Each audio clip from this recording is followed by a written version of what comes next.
The tremble in the kitchen light flickered above me the night my daughter grabbed my face and told me to stay quiet. Still, I kept my eyes on that shaking light instead of on her rage. As it buzzed, the sound stretched into every year I'd spent folding myself smaller for her comfort.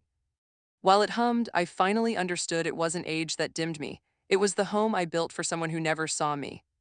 The same flicker that once scared me now showed the truth of who she'd become. That's when I walked out, letting that thin strip of light guide me straight to the attorney's office. All right, before we dive into this crazy story, do me a favor, subscribe and tell us where you're watching from. The rain outside tapped against the kitchen window in a slow, rhythmic pattern, as though the sky was trying to calm the tension that hung in the air. Maggie stood at the counter, slicing vegetables for a salad she didn't really want to eat. Her hands moved methodically, the knife cutting through the cucumber with a sharp, familiar sound. She could hear Kristen's voice rising from the other room, but Maggie didn't flinch. She had learned to tune it out over the years, both the tone and the words. But tonight was different. Why can't you just finish your damn essay, Noah? Kristen's voice cracked like a whip, sharp and demanding. Maggie's hand paused mid-slice. She knew Noah was a quiet kid, someone who kept to himself, and she knew this pressure from Kristen was nothing new. But something inside her stirred, a quiet resistance she hadn't felt in months. She set the knife down gently, wiped her hands on a dish towel, and walked toward the living room. Noah was sitting on the couch, his textbook spread out in front of him, a pen in his hand, but his eyes were fixed somewhere far away. He looked exhausted. Maggie stepped into the doorway just as Kristen's voice reached a new peak. How hard is it, Noah? It's just a stupid essay. Why can't you just focus for once in your life? Noah didn't respond. He never did when Kristen shouted at him like this. Maggie's voice cut through the air, calm and steady. He's trying his best, maybe we all are. Kristen whipped around, her eyes flashing. What did you say? Maggie took a slow step forward. She had said it softly, so softly that she almost didn't believe the words herself. But they hung in the air between them now, heavy, a stark contrast to the tension that had filled their home for years. Kristen's lips twisted in anger. You think you know what's best for him? You're just as useless as always. Stay out of it, Mom. Before Maggie could respond, Kristen crossed the room in two quick strides, her face red with fury. In an instant, her hands shot out, grabbing Maggie's face with a force that surprised her. Kristen's fingers dug into her skin, holding her steady. Stay quiet, Kristen spat, her breath hot against Maggie's cheek. You're not helping, you never have. Maggie's body stiffened under her daughter's grip, but her eyes remained steady, unblinking. She didn't look away, she didn't flinch. Kristen's hands were still on her face, but Maggie didn't move. She felt something shift inside her, a quiet, stubborn defiance, the kind that had been buried under years of silence and submission. Kristen pulled her hands away with a sharp shove, as if she was repulsed by the stillness of her mother's gaze. Without another word, Kristen stormed off, her footsteps echoing in the hallway, leaving Maggie standing in the middle of the room. The silence that followed felt deafening. Doug, sitting in his usual spot on the couch, didn't say a word. He never did. His eyes remained fixed on the television, his hands loosely clasped together. He was a man who had learned to stay out of the line of fire, someone who never intervened when the shouting began. Maggie knew that silence from him too well. She stood there for a moment longer, her heartbeat steady, her chest rising and falling with slow breaths. Then, quietly, she turned away and walked down the hall to her bedroom.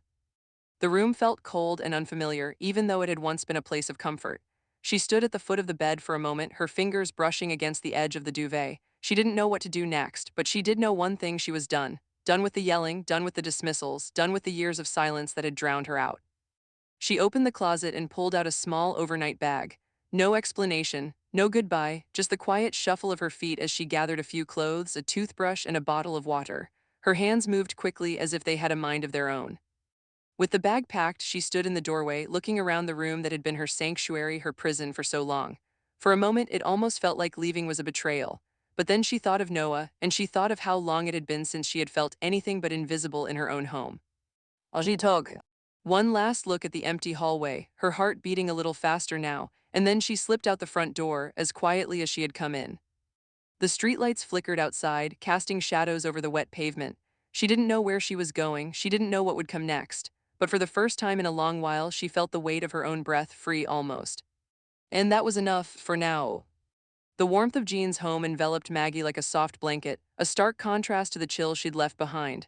The house smelled like freshly brewed coffee and something faintly sweet, maybe cinnamon or sugar. It was comforting. It felt like safety.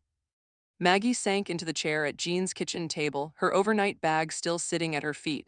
She hadn't realized how heavy the weight of the world had been until it was lifted, until she had walked out that door, leaving behind the suffocating noise of her daughter's house. the air thick with words left unspoken. Jean was moving around the kitchen, her movements sure practiced. She was the kind of woman who never had to hurry but who always got things done. A sharp contrast to Maggie's own life, a life filled with hesitation and second guessing, but Jean had always been different. Strong, grounded, confident. She was the one person Maggie could count on always. Jean set a steaming cup of coffee in front of Maggie, her hands warm on the mug as she slid it across the table. The porcelain felt solid against Maggie's fingers, grounding her, and she took a slow sip, letting the bitterness settle on her tongue. It was a small thing, but for the first time in a long while, she felt like she could breathe. Without a word, Jean pulled out a crisp business card from her pocket and slid it across the table. The words Nate Brenner, Estate Law, were printed in neat, professional lettering. Maggie glanced at it, then back at Jean. Do people really rewrite everything at 74? Jean's eyes locked onto hers, steady, knowing, only the smart ones. Maggie stared at the card, her thumb brushing the edge. She had thought about her will, of course, but always vaguely. It had always seemed like something for later, something that belonged to other people, people who had time to think about such things. But here she was, sitting at Jean's table, clutching the card like a lifeline. Do you think it's too late? She asked, her voice barely above a whisper. Jean didn't hesitate. You've still got plenty of drafts left in you, Maggie. Maggie looked away, her eyes drifting to the window, where the rain still fell in steady sheets, soaking the world outside. The streetlights flickered, casting long shadows against the wet pavement. The quiet of the room felt both foreign and welcome. She sighed, the sound escaping her chest like air from a deflated balloon. Her fingers tapped the edge of the mug, the rhythm steady and slow. She always made me feel small. She'd mock my frugality, my ways of doing things. Maggie's voice trailed off, the words thick with years of bottled-up resentment. She'd act like I didn't know what I was doing, like I wasn't trying.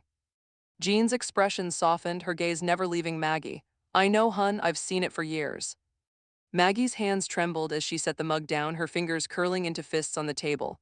Every time I tried to stand up, she'd shut me down. Every time I tried to be heard, she'd just… Maggie swallowed hard, pressing her palms flat against the cool wood of the table. She made me feel invisible. Jean leaned forward, her voice quiet but firm. This is your last draft, Maggie, make it clean. The words hung in the air between them, heavy and final. For the first time in a long time, Maggie felt something shift deep inside her, a sense of clarity, of purpose. The idea of rewriting her life, of taking control of her story, didn't seem so far-fetched anymore. Maybe, for once, she could have the life she deserved. The sharp trill of Maggie's phone broke the moment, pulling her out of her thoughts. She glanced at the screen, her stomach tightening when she saw the name flashing there, Kristen. Maggie hesitated, fingers hovering over the screen, but Jean was already watching her, her eyes steady, expectant. Maggie took a breath and answered, holding the phone to her ear without saying anything. The voice on the other end was high-pitched, frantic. Where are you? You're being dramatic. I've been trying to call you for hours, Mom. Maggie let the words wash over her, the anger, the frustration, the desperate need for control. She felt a sickening weight in her chest but fought the urge to react. Instead, she glanced at Jean, who gave her a nod, quiet but reassuring. She finally spoke, her voice calm and unyielding. I'm not coming back tonight, Kristen. There was a pause on the other end, followed by a sharp exhale. What do you mean you're not coming back? You can't just… I can, Maggie interrupted, her voice. See, steady, final, I'm not coming back. The silence stretched between them, thick and heavy, until Kristen finally spoke again, her voice tight with disbelief. You're being dramatic. Maggie's hand tightened around the phone, her pulse quickening. She didn't have the words to explain it, to make Kristen understand. She didn't need to. I'm done, Maggie said simply, and then she hung up. She set the phone down, her breath slow but steady. Jean didn't speak immediately, but Maggie could feel the weight of her approval in the silence. Now we were right, Jean said softly. Maggie nodded, the weight on her chest shifting, lighter somehow. For the first time, she felt like she might finally have the courage to finish this story, her story. Maggie sat in the quiet office, her fingers resting lightly on the cool, polished surface of the desk. She could hear the steady rhythm of the rain against the large windows, the distant hum of the city just beyond the glass. Everything felt distant, calm, like a world separate from the chaos she had left behind. The door opened, and Nate Brenner stepped in, a man who looked every bit the estate attorney he was, with a composed, professional air. His hair was peppered with gray, and his demeanor was exactly what Maggie had expected, calm, direct, and a little distant. Maggie Ellison, he asked, offering a hand. Maggie stood, shaking his hand with a firm grip. Yes, I'm Maggie. He motioned to the chair across from his desk. Please have a seat. She sank into the chair, her overnight bag still at her feet. Nate sat across from her and opened the folder she had handed him. It was simple, her will, healthcare proxy, and deed, all in Kristen's name. She watched him scan the documents, his eyes moving quickly over the pages. After a moment he looked up, his expression unchanged. How do you feel about starting over? Maggie exhaled slowly. The words caught in her throat for a moment. Relieved, she said at last, her voice steady. Relief washed over her like a wave, pushing away the heaviness she'd carried for so long. This was the first time in years that she felt like she could breathe without the weight of Kristen's judgment pressing down on her. Nate nodded, not surprised. This is a big step, but it's clear you've made your decision. I have, Maggie said firmly. Kristen, she's always belittled me, mocked the way I've lived my life. She's made me feel small, like my choices didn't matter. She paused, looking down at her hands, which were clenched tightly in her lap. I trusted her with everything, but now I can't trust her with my future. Nate nodded, his gaze sharp. So let's make sure we fix that. We'll begin with a revocation of all the rights she holds. Maggie felt the weight of those words settle into her chest. It wasn't anger she felt, not exactly. It was a calm certainty, the realization that this wasn't about revenge. This isn't about revenge, she said quietly. It's preservation. I need to protect myself. I can't just be a passive part of someone else's narrative anymore. Nate's expression softened ever so slightly, and he scribbled a note on the document in front of him. Understood. We'll make sure your future is in your hands. Maggie looked out the window at the gray sky. The rain kept falling, but it didn't feel oppressive anymore. It felt cleansing, like a reset. She wasn't sure what would come next, but for the first time she was ready. Ready to rewrite the story she had been told, and this time she would be the one holding the pen. Maggie's fingers hovered over the signature line, her pen poised as if it were the most important thing she had ever held. The legal papers before her were crisp, their edges sharp with finality. She had sat in the office for what felt like hours, Nate's calm presence guiding her through each document. Now, with each stroke of her pen, she was stripping away the last remnants of the life Kristen had tried to control. The power of attorney that had once placed Kristen at the center of Maggie's world now lay in front of her, awaiting her signature to sever the bond completely. Maggie had never expected to be here, signing away control, removing her daughter from her life in such a definitive way. But she had been pushed too far. It was time to take back what was hers. With a steady hand, Maggie signed the document, the sound of the pen on paper almost too loud in the stillness of the office. There was no hesitation, no second guessing, only the firm certainty that this was the right thing to do. She wasn't doing this out of anger. She wasn't doing it for revenge. She was doing it for herself. Kristen S. not going to like this, Nate said, looking over the document once more. Maggie didn't flinch. She wanted me quiet, she said, her voice low, almost inaudible. Now I'll be legally mute in her life. Nate looked at her with a quiet understanding. Sometimes the silence speaks louder than words. Maggie nodded, the weight of those words settling over her like a cloak. She had spent years silencing herself, appeasing Kristen's demands, shrinking beneath her expectations. But now she was finally making herself heard. Next, they moved to the healthcare directive. Maggie handed over a separate piece of paper, this one with Jean's name now in bold. Jean had always been the one to stand by her, to make sure Maggie's needs were met when Kristen couldn't or wouldn't see them. Maggie's hands trembled slightly as she signed the document, the thought of having someone she trusted take control if anything happened to her filling her with a sense of relief she hadn't felt in years. After that, she updated her emergency contacts. Kristen's name was removed, replaced with Jean's. It felt like cutting the final thread that had tied her to a life of emotional manipulation. For the first time, the list of people who mattered to her felt like it was hers alone to decide. The last piece of the puzzle was the house deed, the place where Kristen had always assumed she had a stake. The house that Maggie had cared for, built memories in, and loved more than she ever let on. It was now in a trust. Kristen's name was nowhere to be found. Maggie had always known the house had been a point of contention between them, but it was hers. It always had been.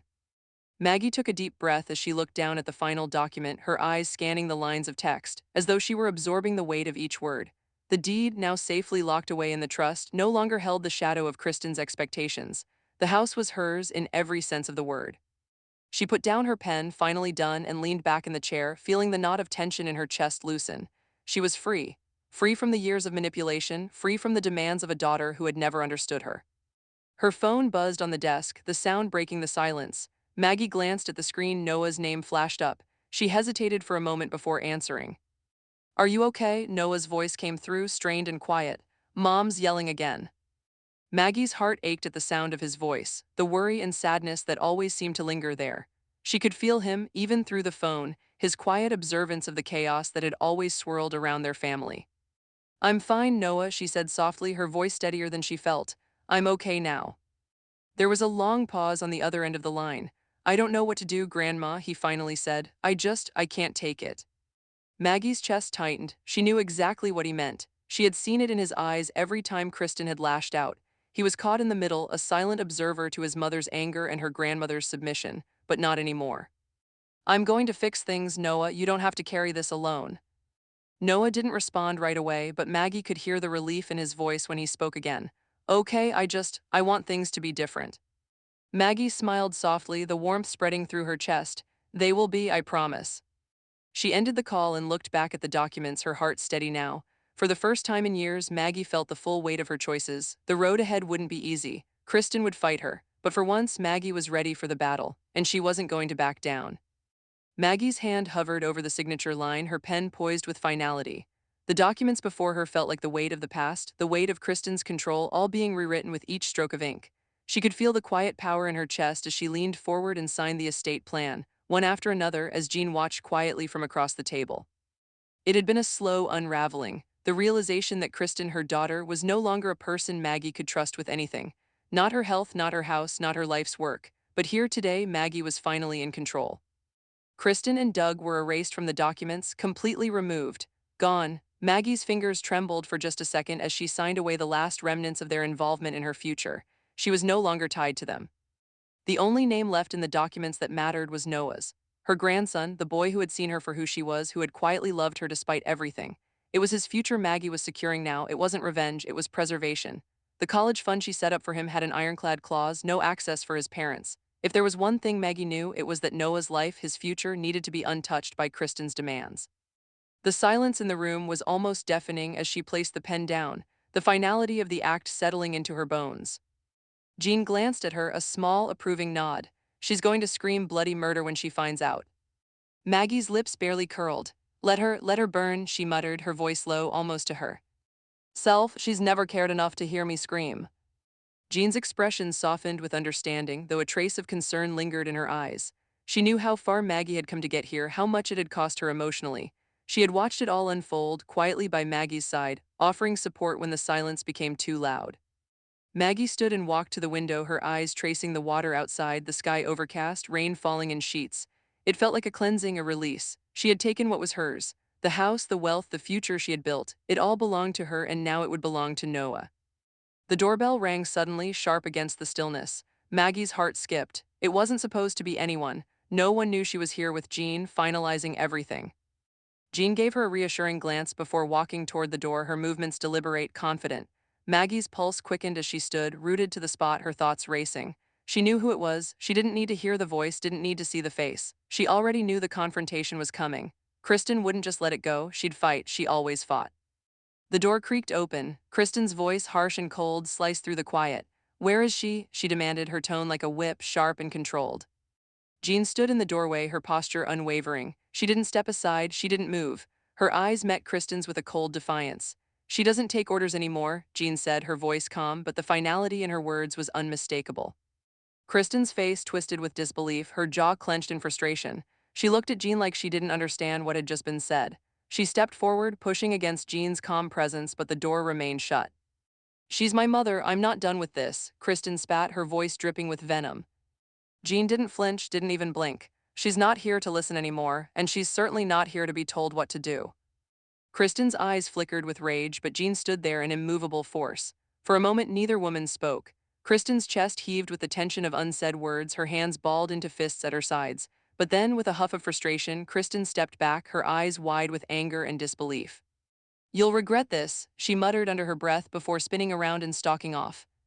Maggie remained where she was, her breath shallow. She had expected this moment. She had prepared for it in a way, but nothing could have fully prepared her for the weight of it. She was free. Free from Kristen's demands, free from the control. But she still felt that small knot of fear, fear of the fight ahead, of the inevitable drama that would come when Kristen found out about the trust, the college fund, the complete reordering of Maggie's life. Jean returned to the kitchen, her face calm. It's done, she said softly, as though reassuring Maggie as if the storm had passed. Maggie nodded, her heart still thudding in her chest. It's finally done. For the first time in years, Maggie felt the full weight of her decisions, difficult, painful, but necessary. Kristen would fight her. Kristen would try to tear it all down, but Maggie wasn't backing down, not anymore. I've done what I needed to do, Maggie said, her voice firm. Now we wait. Jean gave a small, approving smile, and you'll be ready for whatever comes next. Maggie stood straighter, the faintest of smiles crossing her lips. I am. And this time, when the storm came, she would be ready. The knock on the door was firm, unyielding. Maggie's pulse quickened, but she remained composed. Jean didn't flinch as the doorbell rang again, her expression unchanged. She had seen this coming, Kristen's last attempt to undermine Maggie's choices. When Jean opened the door, two officers stood on the porch, their faces neutral but professional. "We've received a complaint," one said. "We need to speak with Maggie Ellison." Maggie's heart skipped a beat. She had expected this, but the reality still sent a chill down her spine. Jean's calm demeanor didn't waver as she blocked the doorway, her stance firm. "She's here," Jean said, her voice even, "but she's not going anywhere." Maggie stood up, silently walking toward the door, every step measured, every movement controlled. She had nothing to fear, not anymore. As she reached the threshold, the officer looked her over with a critical eye.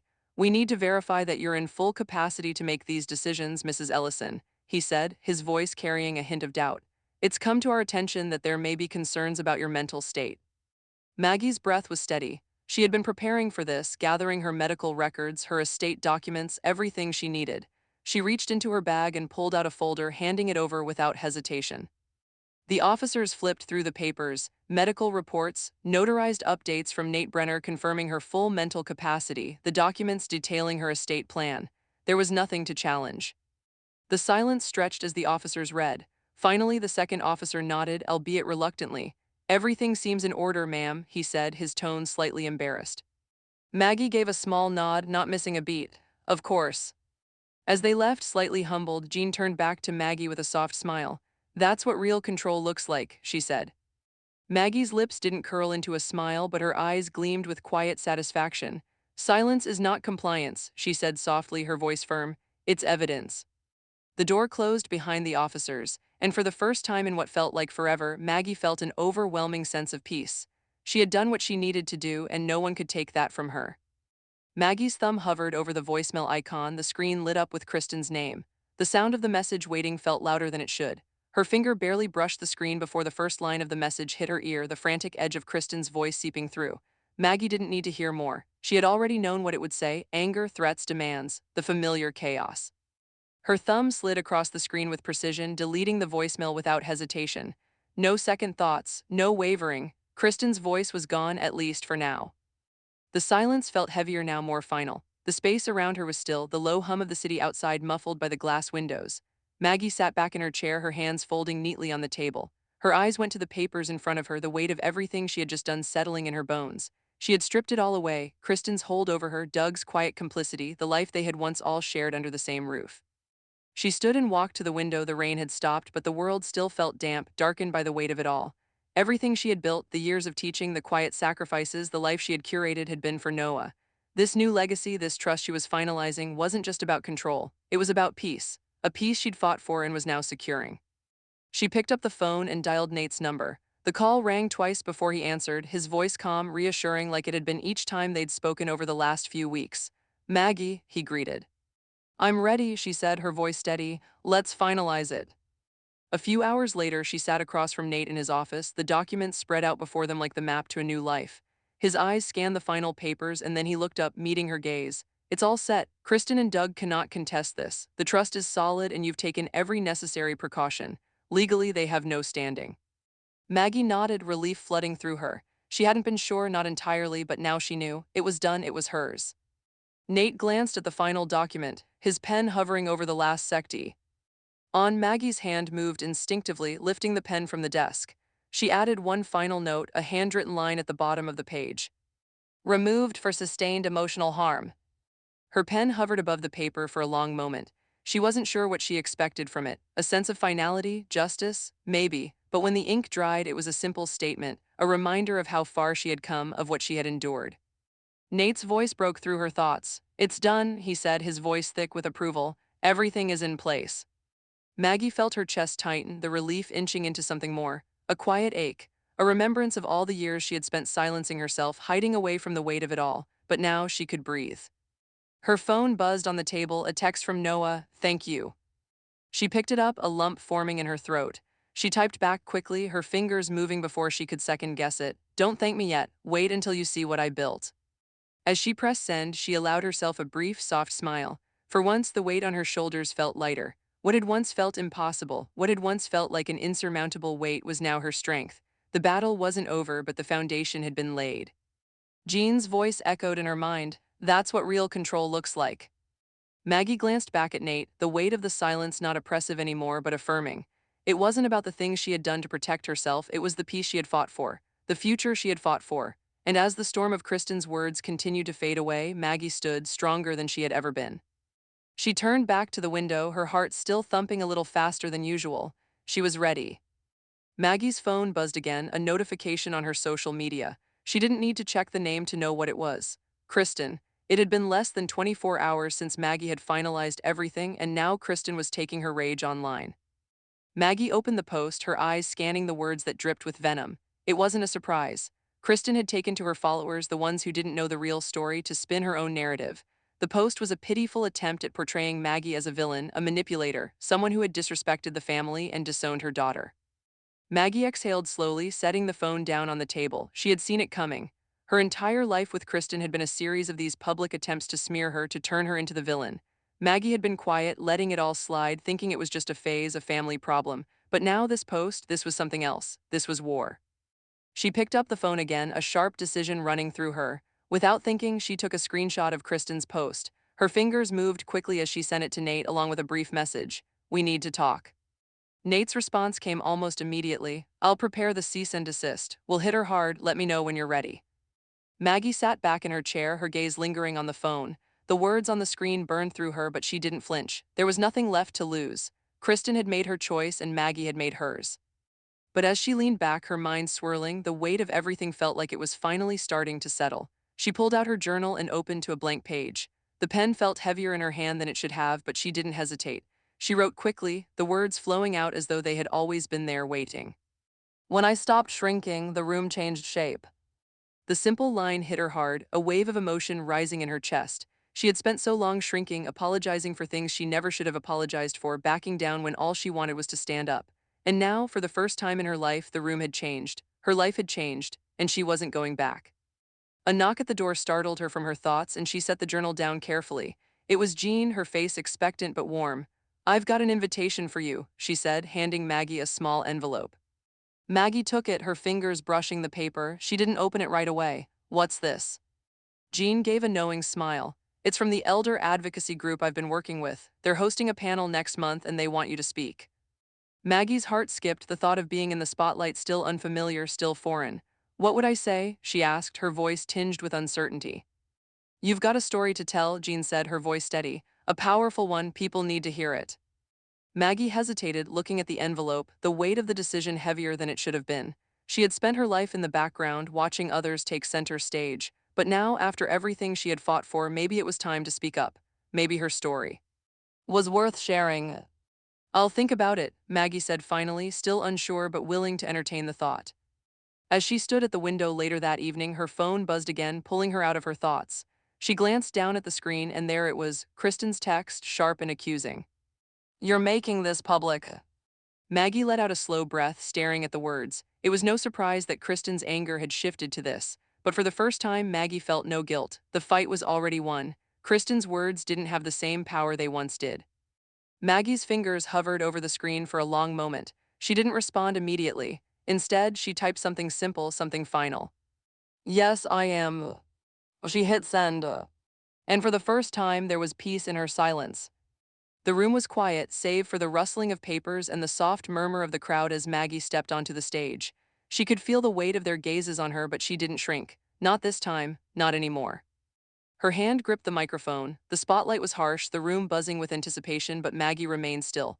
Jean sat in the front row, her steady gaze reassuring. In the back, Maggie noticed Noah, his presence both comforting and unexpected. He had come despite everything. He was here, and that made her braver than she'd ever been. She cleared her throat, taking a slow breath before beginning. "I've spent most of my life shrinking," Maggie said, her voice strong but calm. "Shrinking to make others comfortable, shrinking to avoid conflict, shrinking because I didn't think I deserved to be seen." The room was silent, every word hanging in the air. Maggie wasn't sure why she started like that, it just felt right. A way to explain where she had been and why she was here now, standing in front of these people, telling her story for the first time. "I'm not here today to name names, but I'm here to share the truth," she continued. "For years, I was silenced by people who I thought loved me, but silence is not compliance, it's evidence. Evidence of the things you accept because you're too afraid to speak up. I was too afraid." A few faces in the crowd shifted, understanding, nodding. Maggie could feel the weight of their empathy, but she didn't look away. She couldn't. I won't make excuses anymore. I won't shrink to make others comfortable. I've been erased for too long, but no more. I've rewritten my story and now I'm sharing it. No one has the power to take that away from me again. She let the silence settle in, her chest tight but steady. For once, the weight of her words felt like freedom. There was a shift in the room, the atmosphere had changed. People were listening now, really listening. A woman in the front row stood, her voice trembling slightly as she spoke. You just changed how I treat my mom, she said, her eyes glistening with emotion. I've been so angry at her, but hearing your story, it makes me want to heal, not just stay stuck in anger. Maggie swallowed, the lump in her throat threatening to choke her. She hadn't expected that, hadn't thought her words would reach someone like that, but they did, they had. Before the moment could pass, a local reporter in the back raised a hand. Maggie, she said, her voice carrying through the room, would you be willing to do a follow-up interview? Your story, people need to hear it. Maggie's heart raced, but she didn't hesitate. Yes, she said, but only one condition, no drama, just the facts. The room fell silent for a moment, then erupted in applause. Maggie's gaze found Noah again. He stood, a small but proud smile on his face. Maggie felt the weight of everything she had been carrying, every moment of silence, every tear, every fear finally lifting. She had done it, and she was no longer afraid. She had the mic, and no one could take it away. Maggie sat at her kitchen table, a cup of tea cooling in front of her. The room was silent except for the low hum of the refrigerator and the soft rustle of papers as she read Nate's latest email. She had been waiting for this, anticipating the legal showdown, the battle that Kristen had promised her. But Nate's words were clear, crisp, and final. Kristen had no grounds. Maggie exhaled slowly, reading the email again just to make sure she hadn't missed anything. The legal documents were airtight. Her financials were in order, her house deed properly transferred, and most importantly, her mental capacity had been fully documented. Nate had gone above and beyond, ensuring every angle was covered. Kristen's threats, once filled with fire and fury, now felt like the empty echoes of a storm that had passed. Doug had stayed silent throughout the entire process, no surprise there. Maggie had long since learned that his silence was as telling as Kristen's loudest rants. She clicked the send button on her phone, typing a quick message that she had been drafting for days. A statement for he. Our social media, one she had planned in case the fight had escalated to this point. Her fingers hovered over the screen for a moment before she typed. Sometimes daughters break their own mothers. She hit send, her heart beating a little faster, a mixture of relief and something more, something like closure, but also an unsettling feeling of finality. Kristen would see it, of course. She would rage against the quiet truth of Maggie's words. Maggie had no doubt that this would only fuel her daughter's anger, but it was a necessary step. The silence that had once crushed her was now her weapon. As the post went live, Maggie set her phone down, staring at the message. She wasn't sure what she was expecting, but the rush of anticipation quickly morphed into a quiet acceptance. For years, she had lived in fear of this moment, this public declaration, and now that it had happened, it felt strangely freeing. Her phone buzzed, it was Noah's name flashing on the screen. She smiled softly before answering. Hey, Grandma, Noah's voice came through, steady but filled with that quiet warmth she had always loved.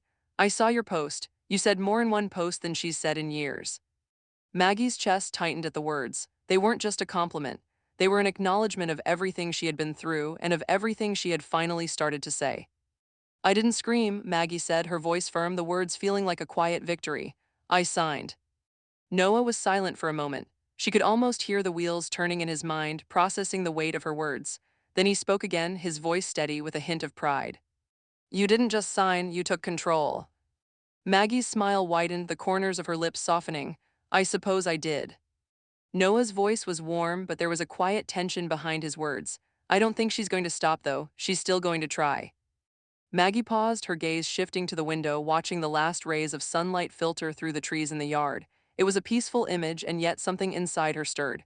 Kristen's rage wasn't done. Maggie knew that, but she had reached a place where she could face whatever came next. It doesn't matter what she does anymore, Maggie said softly, her voice unwavering. I've already won. As they spoke for a few more minutes, Maggie felt the weight of years of silence finally starting to lift. The path ahead would be anything but easy, but she wasn't afraid anymore. She had made her stand, and it was the only thing that mattered now. The phone call ended and Maggie set the device down. She stood by the window, looking out at the world she had fought to protect. The sky was tinged with orange as the sun dipped lower. It was the calm after the storm. She had taken her voice back, and this time it wasn't just for her, it was for Noah, it was for the future. And no one could take that from her. Maggie sat at the kitchen table, the papers before her feeling heavier with every minute that passed. She had already signed the documents, but now was the time to finalize everything, to make it all real.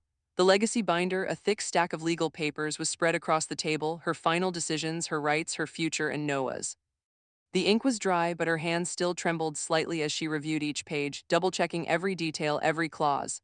Her financials, the trust, the healthcare directives, all of it was in place. She had carefully, methodically secured her future. For the first time, it felt like something she had built, not just for herself, but for Noah, for the future she hoped to see him live in. Maggie's eyes lingered on the final page of the binder, burial preferences. She had never expected to think about these things, not until later in life, but the truth had hit her hard and clear. She had no desire for family names at her service, no place for the people who had hurt her, who had made her invisible. She wrote the simple, definitive note, no family names allowed at the service. It wasn't cruelty, it was a boundary. A final acknowledgement of her right to exist, to be remembered for who she was, not for the roles she had been forced into. It felt right, like the last decision she would ever need to make to free herself.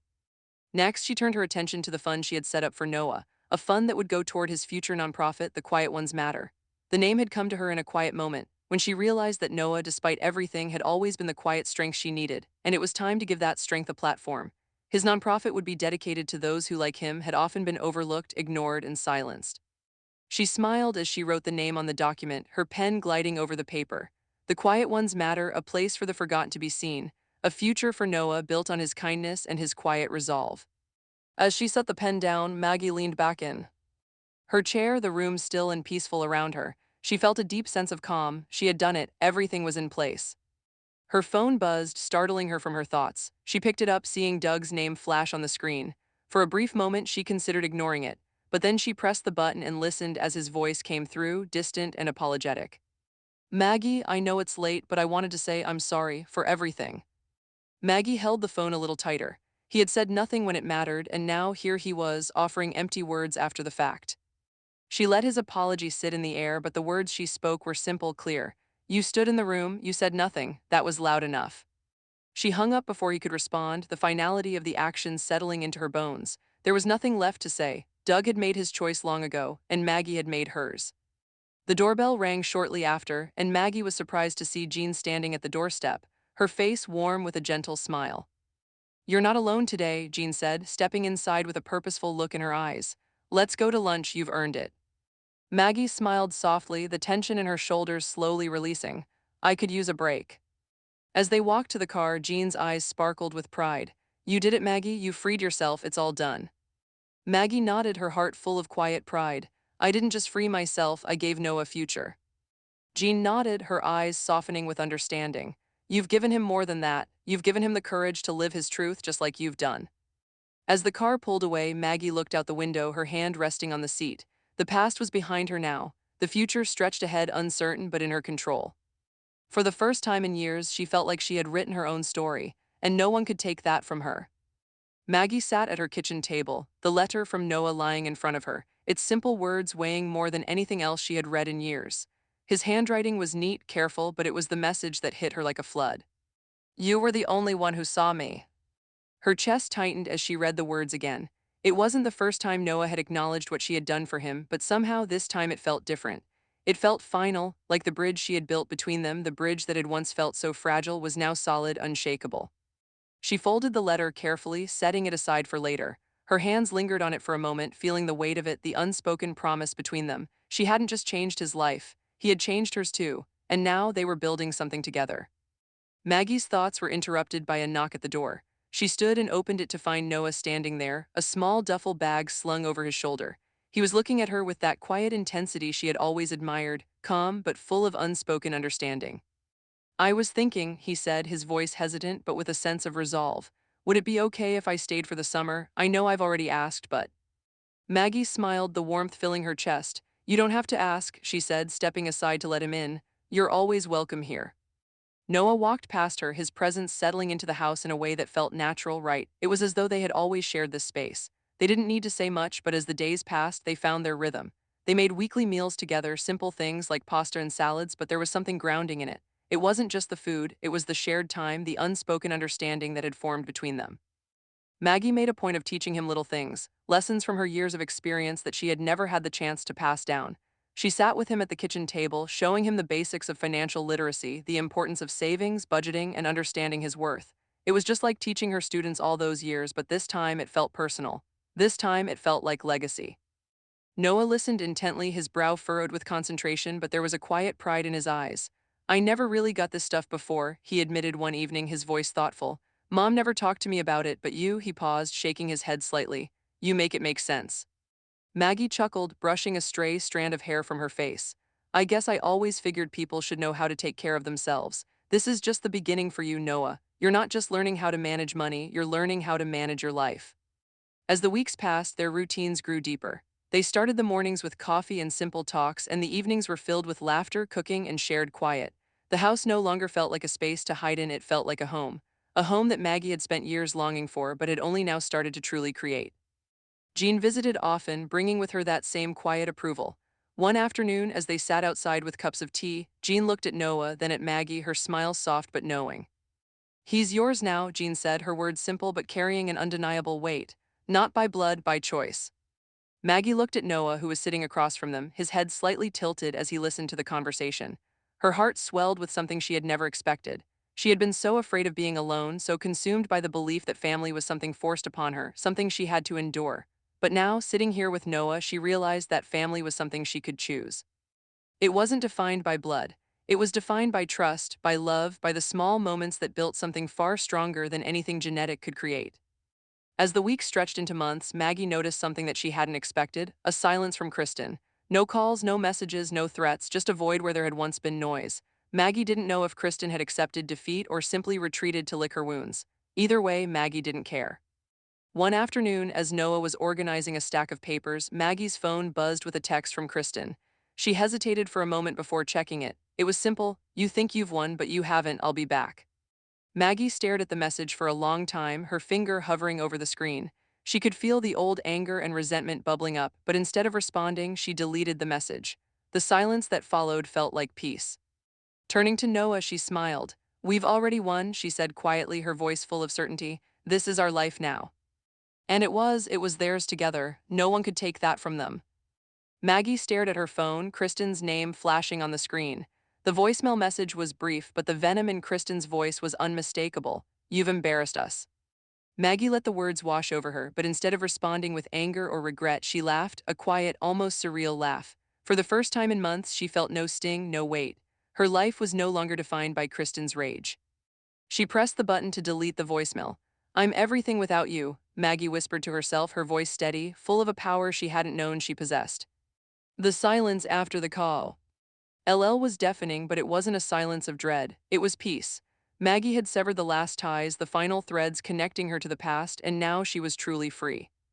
Later that day, she stood in her new condo, the one she had bought with Noah's future in mind. It overlooked a botanical garden, a place of calm she'd always longed for.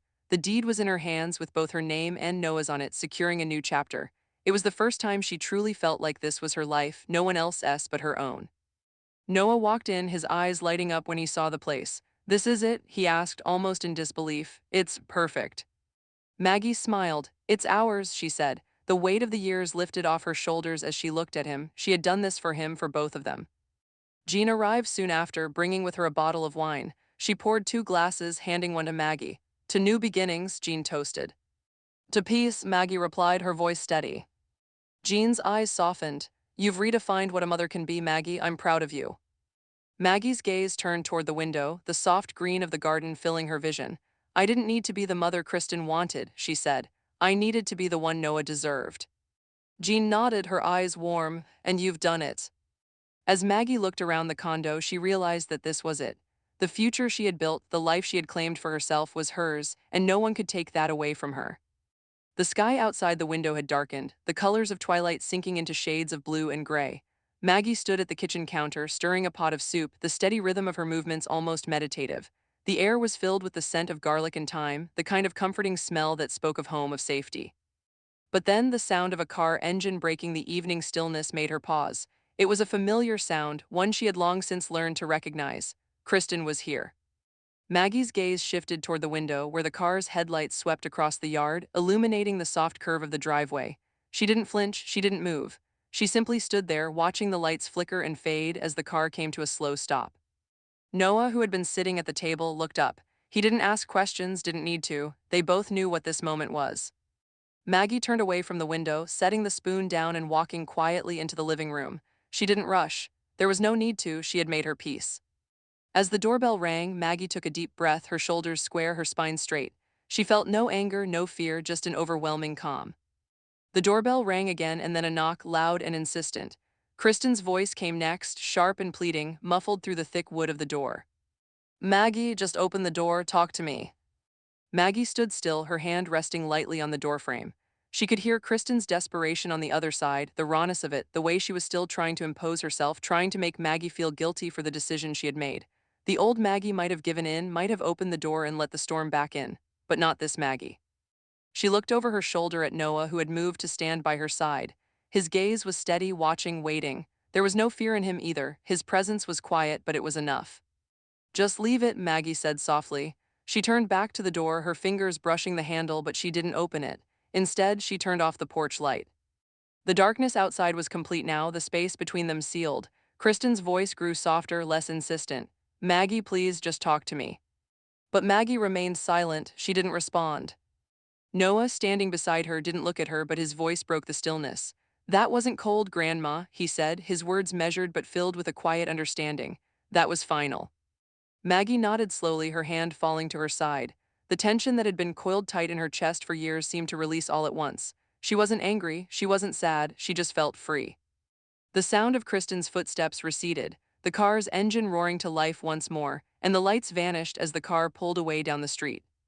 Maggie stood there for a moment longer, breathing in the quiet. She glanced at Noah, her heart full, her eyes softening.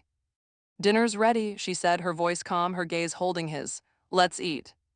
They moved back to the kitchen, the room returning to its quiet rhythm.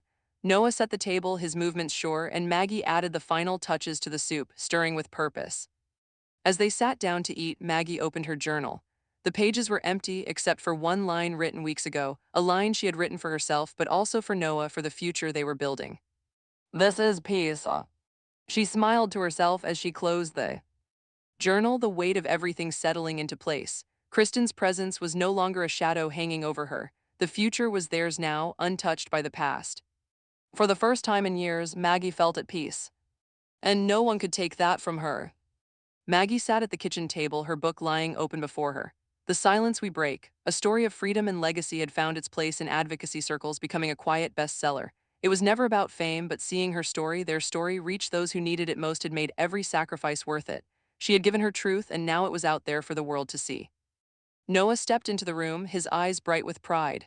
The reviews are incredible, Grandma, he said, leaning against the doorframe. You really did it. Maggie smiled, feeling the weight of his words. She had given him a future, one where he didn't have to shrink, a future where his voice could be heard. Not yet, Maggie replied, her voice soft but sure. I still have more to give. She glanced at the framed letter on the shelf, Noah's acceptance into the pre-law program. It was the future she had fought for, and now, standing before her, he was ready to step into it. Noah, you're going to change the world, Maggie said, her voice thick with emotion. He smiled back, the same quiet determination in his eyes. I'm going to try, just like you taught me. The sound of a knock at the door interrupted the moment. Jean stood in the doorway, her smile warm and knowing. Tea? She asked, a question but one that felt like an invitation to something deeper. Maggie nodded and they moved to the table. They sipped tea in comfortable silence, the years of struggle of silence melting away. Jean's voice broke the quiet. You've redefined what a mother can be, Maggie. I'm proud of you. Maggie met her gaze. She didn't just free herself. She built something stronger than she ever imagined. Jean's eyes softened. You've given Noah more than you'll ever know.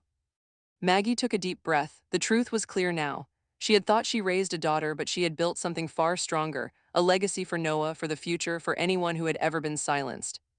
Jean smiled, raising her cup. No one owns your voice anymore. Maggie felt a finality settle in. She had spoken to the attorney instead of staying silent, and the documents she signed had screamed everything she'd needed to say. Maggie smiled, the peace of it all finally settling deep within her.